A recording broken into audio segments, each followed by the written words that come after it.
Los creepypastas, esas historias de terror que nacieron en lo más profundo de internet, alguna vez fueron el motivo de insomnio por las noches de muchos de nosotros. Eran relatos que se compartían en foros y blogs de internet, llenos de misterio, con personajes espeluznantes y situaciones que parecían sacadas de nuestras peores pesadillas. Solo leerlos ya te dejaba con la piel erizada, y si te atrevías a ver algún video en YouTube sobre estas historias, la cosa se volvía aún más aterradora. ¿Quién no recuerda esas imágenes turbias? La voz de Jorge Locuendo narrando historias que parecían ser tan reales, que por un momento, llegabas a dudar si lo que veías o escuchabas podía estar ocurriendo en algún rincón oscuro del mundo. Yo realmente creía que estas historias eran reales. Me fascinaba ver historias de terror de capítulos perdidos de series animadas que veía en esos años. Por ejemplo, está el capítulo perdido de Los Simpsons, donde Bart aparentemente muere. Recuerdo que quedé traumado y desde entonces no veía la serie de la misma forma. Sin embargo, hoy en día las creepypastas parecen haberse convertido solo un chiste para muchos internautas. Para entender por qué los creepypastas ya no asustan como solían hacerlo antes, tenemos que echar un vistazo a sus orígenes, su evolución a lo largo de estos años y los cambios en la manera en la que consumimos el contenido de terror. Los creepypastas surgieron como relatos breves de terror que circulaban por internet a inicios de los 2000. El término creepypasta es una combinación de creepy, que significa aterrador, y copy, que viene de copypasta, un término de la cultura digital para describir bloques de texto que se copian y pegan de un foro o página web a otro. En un principio estas historias se compartían de manera anónima, lo que les daba un aire de misterio y autenticidad. Eran los mitos urbanos del internet. Relatos que contaban sucesos escalofriantes, y muchas veces dejaban la puerta abierta para que la audiencia se preguntara si podían ser reales o no. En aquellos primeros años, cuando el internet todavía estaba en su etapa más temprana y muchos no eran tan escépticos como hoy, estas historias lograban calar profundamente en las mentes de los lectores. Una de las características que hacía tan especiales a los creepypastas era que jugaban con lo cotidiano, mezclando lo paranormal con aspectos tecnológicos o eventos comunes que cualquiera podría vivir.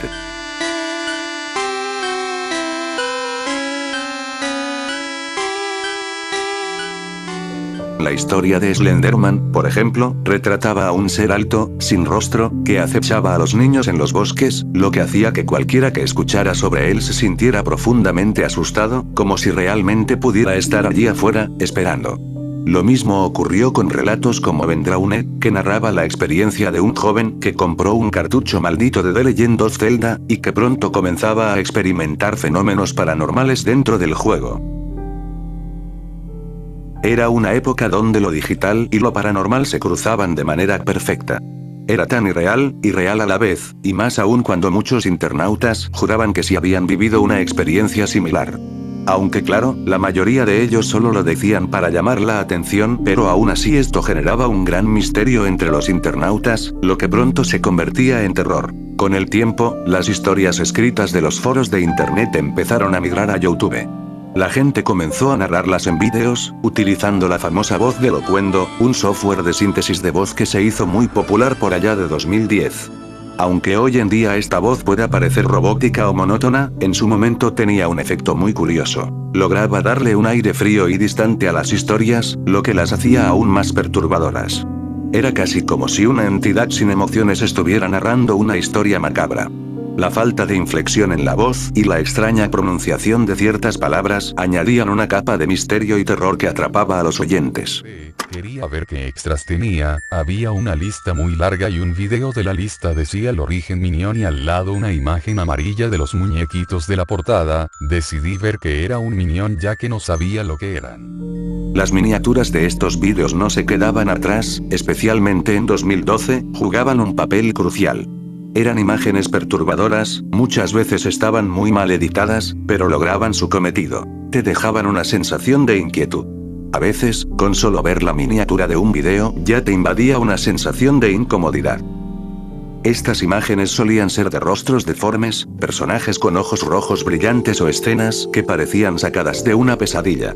La mayoría de los vídeos de aquellos años tenían una edición muy pobre, pero esa era la esencia de aquellos años, le agregaba cierto terror.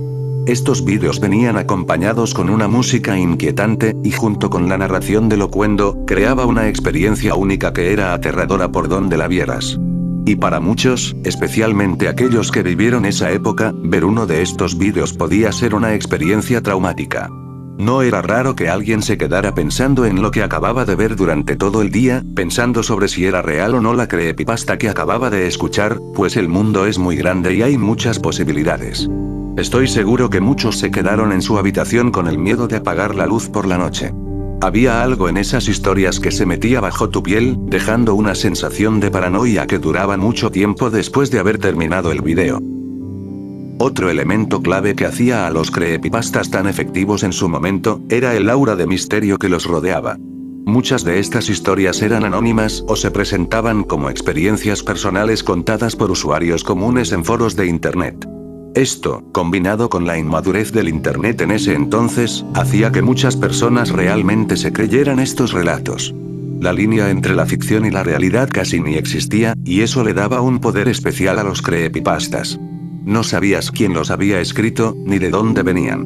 Había una autenticidad en su anonimato que hacía que las historias fueran aún más aterradoras. Algunas incluso se presentaban como experimentos o documentos filtrados que te hacían dudar si lo que leías podía ser real. Ese toque de misterio, esa posibilidad de que algo tan horrible pudiera estar ocurriendo en algún rincón oscuro del mundo, era lo que hacía que los creepypastas tuvieran tanto impacto. Sin embargo, con el tiempo, muchas de estas historias comenzaron a envejecer mal. A medida que el internet y su audiencia maduraban, se volvió más evidente que muchos creepypastas eran simplemente fantasías mal escritas. Créanme que cuando comencé mi serie en donde voy recopilando y relatando de forma corta las creepypastas más famosas del internet, si quieres ir a verlo, te dejo la lista de reproducción aquí arriba, o también, lo puedes encontrar en la descripción.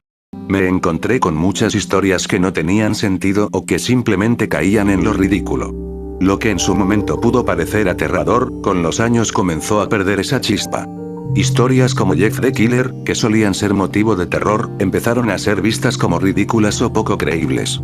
Las tramas se volvían repetitivas, los personajes predecibles y, al final, las historias ya no lograban el mismo impacto.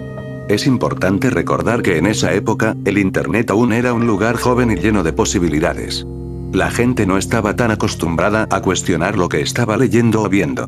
Hoy en día, con la cantidad de información disponible y la facilidad para detectar lo falso, es mucho más difícil que una historia como Slenderman o Vendraune tenga el mismo impacto que tuvo hace una década.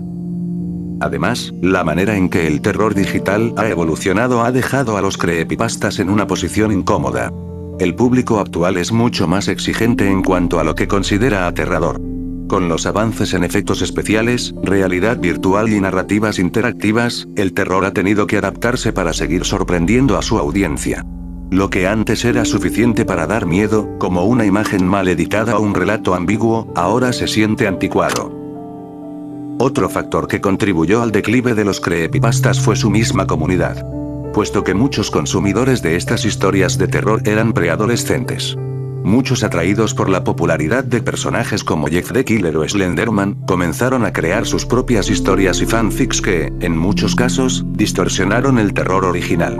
Empezaron a surgir historias donde los personajes de creepypastas como Jeff the Killer, eran romantizados o puestos en situaciones absurdas que nada tenían que ver con el terror. Incluso empezaron a surgir ships, relaciones inventadas entre otros personajes de creepypastas, que le quitaron cualquier tipo de seriedad a los relatos.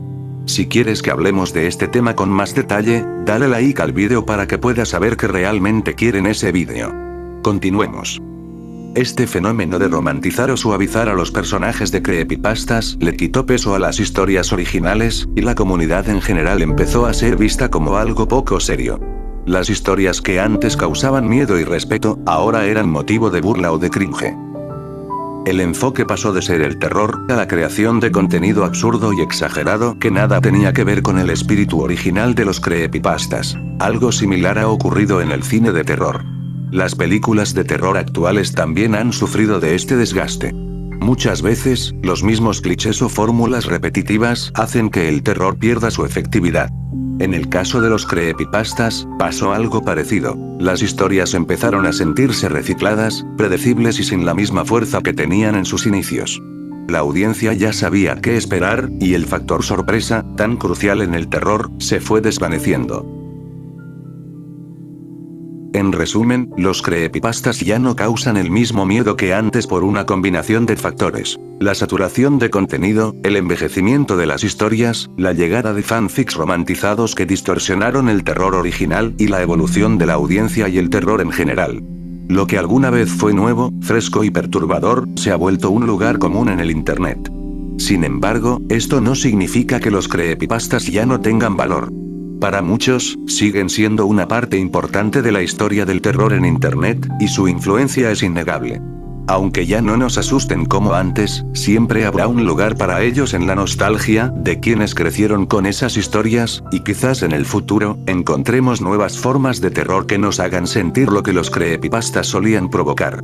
Al final, el miedo evoluciona, pero nunca desaparece. Y hasta aquí el video de hoy, creepinautas. No olviden darle like al video y comentar sobre qué podemos hablar en un próximo video. Y si eres nuevo, no olvides pasarte por el canal, donde tengo una recopilación de historias de terror y creepypastas.